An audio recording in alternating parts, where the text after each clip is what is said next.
No mean feat to get all of that into 15 minutes, and to get it into 15 minutes with people who've had a really nice lunch is an excellent, excellent job. So thank you very much. If you were my first years now and this was Friday afternoon, I get everyone to stand up and hop on one leg. Maybe that's a little bit ambitious, but it might be good just if you need to stretch just for a moment, because I'll introduce our next speaker, who is, as you know, Dr. Mary Dobbs from our expert advisory group. She specialises in environmental law and governance at Maynooth University.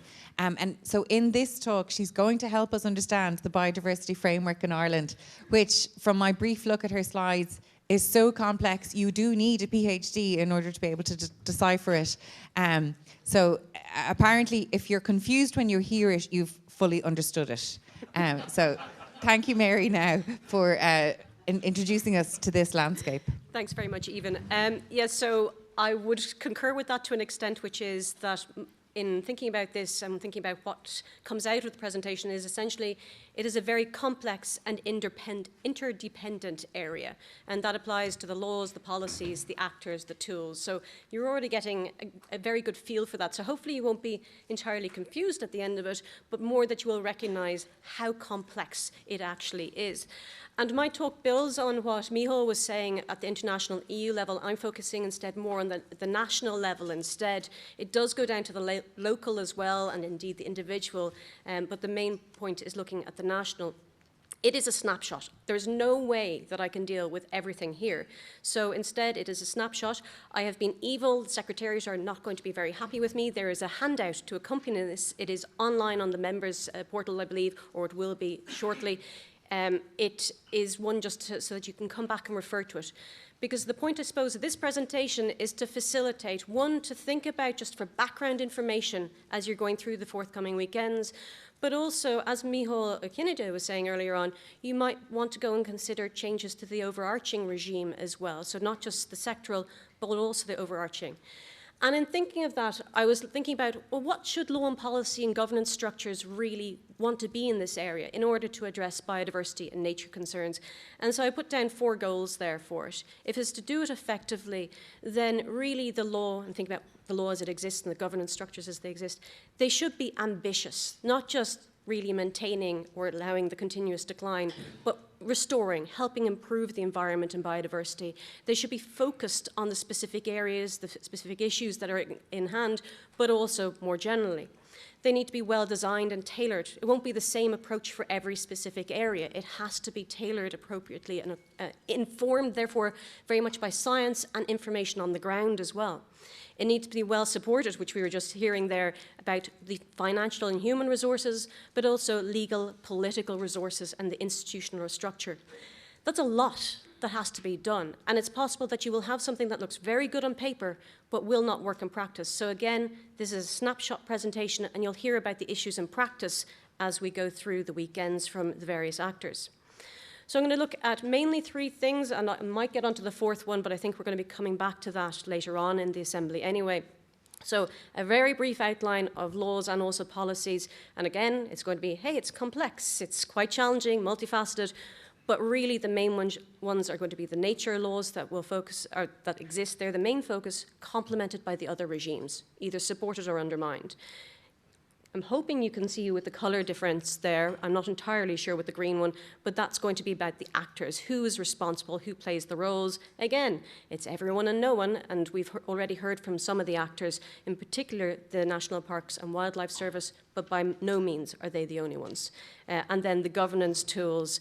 There's an array of these, and you might want to think about which ones work best in which sort of situation, or can you use a combination of them?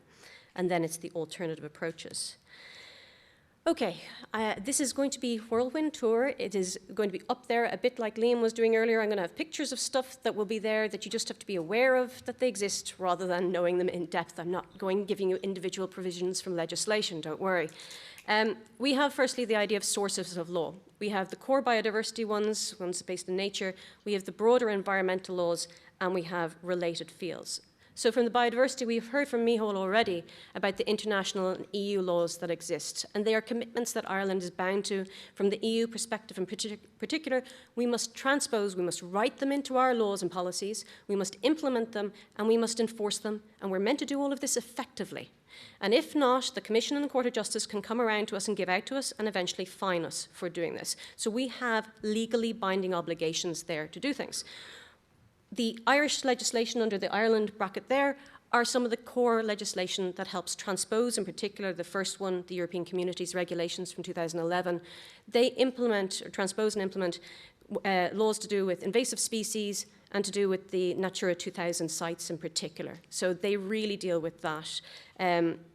Also elements from other ones as well, but they are the core regulations within Ireland.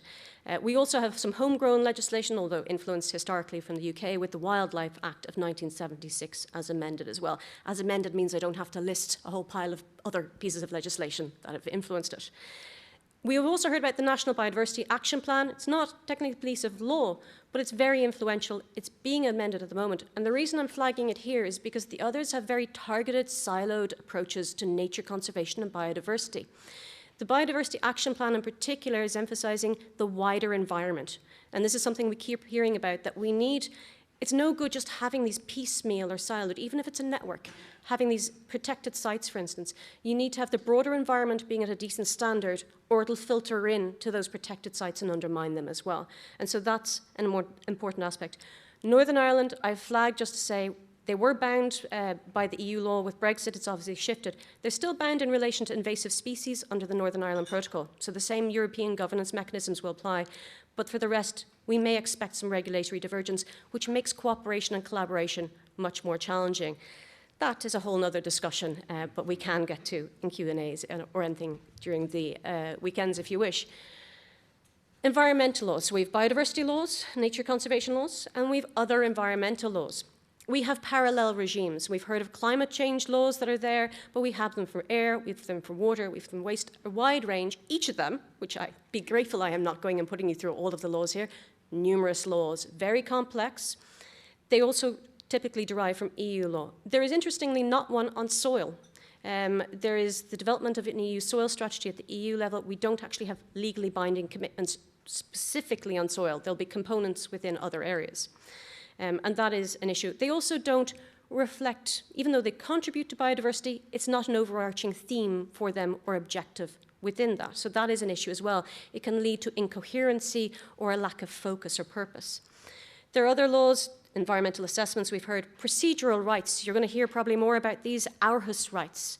The Aarhus Convention, it's one of the very important international laws that gives all of us as individuals rights, access to information, public participation in decision-making, as you're doing right now, access to justice, individual procedural rights used by individuals and non-governmental organizations to protect our own interests, protect nature interests, and to hold the government and public bodies accountable and to hopefully improve the quality of decision-making. So they're very important. I would say for all of these, there are flaws in how they're on paper, there are flaws in implementation, and there are flaws also in enforcement and attitudes to enforcement, all of which can cause challenges and therefore weaken biodiversity more generally. There's also a lot of incoherences, I keep saying, or let's say more that there's complexity. That's complexity rather than incoherence, perhaps, with the risk of incoherence. And there is a potential, for instance, to have overarching objectives, including on sustainable development, on biodiversity protection, nature restoration. We have this to an extent within the EU law and the treaty and the functioning of the EU, what's the TFEU on the slide there, and to an extent also within, for instance, the Environmental Protection Agency Act of 1992. They're limited in scope, they're limited in focus, and they're, to be honest, a little bit outdated. It's a high level of environmental protection. We don't talk about improvement. We don't talk about restoration. We don't talk about resilience. We don't really have massive ambition within these, even though they are very important. Even though the laws as they exist are very important and play very important roles. So that is also an issue. This slide is one I do not have to go into beautifully, blissfully, because we are, as you're hearing, going to be looking at things like agriculture and forestry and so forth.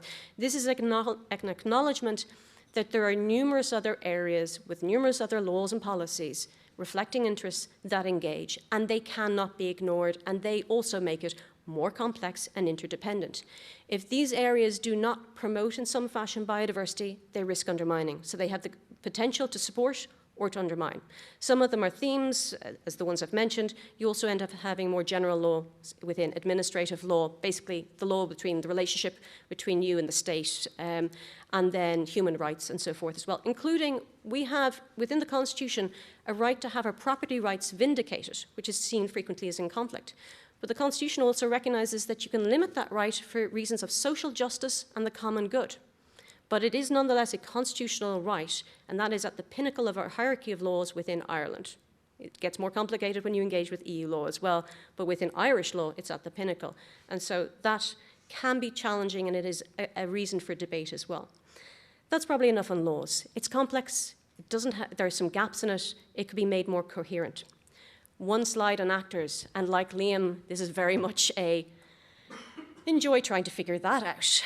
The left-hand part of the slide is stolen from Micheál O'Hineda's report with Jane Stout, Professor Jane Stout from Trinity, on the National Parks and Wildlife Services, the report from last year.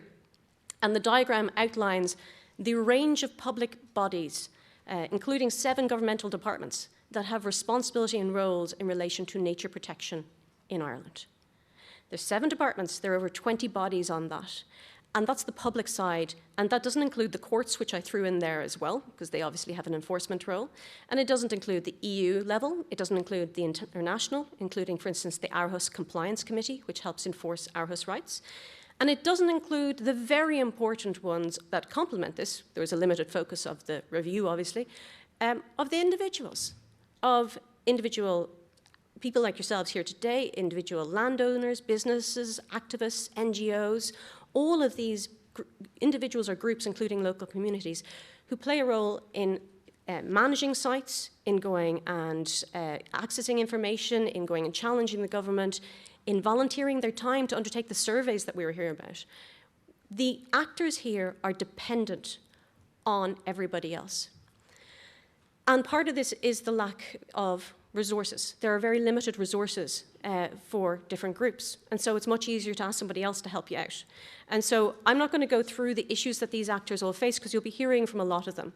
But there are conflicts of interest, there's under-resourcing, there's including human and financial, there's lack of coherency, there's a potential, again, lack for coherency, there's a lot of complexity, and trying to get all of these individuals or groups into a room to discuss approaches. There are networks that are undertaken in other areas. So the EPA has something called NICE, which is a network that deals with other areas of air, water, and waste. This is something that there is a challenge in getting people into a room and dealing with it here. But I'm just flagging for the moment. Beautiful thing. I can just flag and move on. The third one, which is the last one that I'm going to be dealing with, are the government's tools themselves. Again, you've heard of some of these already. You'll be aware of a lot of them anyway. And I've kind of broken them down into ones, stealing from a friend of mine who's a political scientist. We have a group who wrote the handout, and I managed to borrow from all of their areas of expertise. And they talk about the sticks, the carrots, and the sermons. The sticks, for me, I would think of them as command control. They are you must do these things, you must not do these things. And there are punishments if you do not. There are penalties if you do not, or you break those rules. We have protected sites and species. They're designated. There are then actions requiring consent. You can only undertake certain actions if you gain consent. You may need to undertake a risk assessment if there's a potential of harm to that site or impacts on that site. You go and have, as it says, the assessments links into that. You have standards, and I'll come back to targets in the Q&A if anyone wants, because I think that's something we should discuss a little bit more. This is my warning light coming on, being hurry up at this stage. The standards, which will be one linked to sort of maybe populations, that you want to have a targeted population. You might have quotas on how many fish or animals that you can go and essentially harvest or kill. You will have limits in relation to emissions from farming or from other forms of industry and factories. They are all forms where you go, you must not exceed this, or you may go up to this point, but it is strict controls. And then prohibit or regulate certain activities. You'll all be aware of things like hedge cutting. You You may not know precisely when you're allowed to do it or what way to do it, but you know there are controls on cutting hedgerows, or you know that there are controls on spreading slurry or just firing some pollutants into the rivers. And so we use all of these. We also have carrots and incentives, and they don't play as much of an obvious role in law. They're seen much more in policy, and maybe that's one where it could be developed slightly further as well. We have agri-environmental schemes we've mentioned, but there's wide range, including corncrakes and stuff like this as well, money to plant native wildflowers or trees. And the sermons relates into information and education. Talking about gathering data, you could have things like an Aarhus Centre gathers information more generally and shares it, but we need monitoring and reporting. Point here, wide range. You're going to hear about a lot more of them in practice. Think about which ones work best in an individual area, or maybe a combination of them. This one, I'm flagging. There are alternative ways to think it. You can tweak, you can amend the system. You can also have a brand new general environmental law that deals with overarching objectives and principles. You could think about well-being and resilience, rethink the way you think about the law and environment and how you regulate it. You could have substantive environmental rights. UN declared a human right to a healthy, clean and safe environment. You could have rights of nature. Nature was granted, a lake was granted a standing in Spain a few days ago. Lots of different ways. That's it. I'm noticing a red light as well, but we are coming to this. There's more in the handout, which is a blissful thing. It's complex, it's interdependent. You can go and think about this as you go through. You can also think about changes to it. I'm going to sit down. You can ask whatever questions you like. Thanks.